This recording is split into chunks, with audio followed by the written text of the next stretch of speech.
fuqia e familjes për me ndiku në edukimin edhe në trasimin e rrugës së fëmijëve të vetë, familjes vetë një farë po bjen gjithmonë e më shumë, prandaj edhe bashkë me rënien e kësaj fuqie është edhe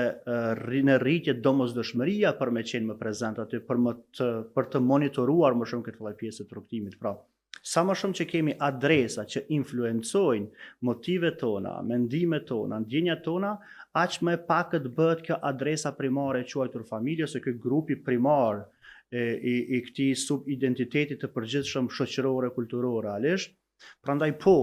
vërtet është një pozitë të vështirë, në një rol të vështirë familja ditëve të sodit, dhe konsideroj që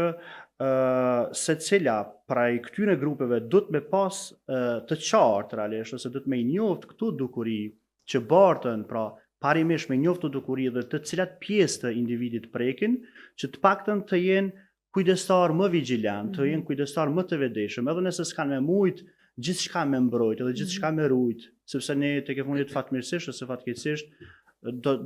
do kemi domosdoshmërinë të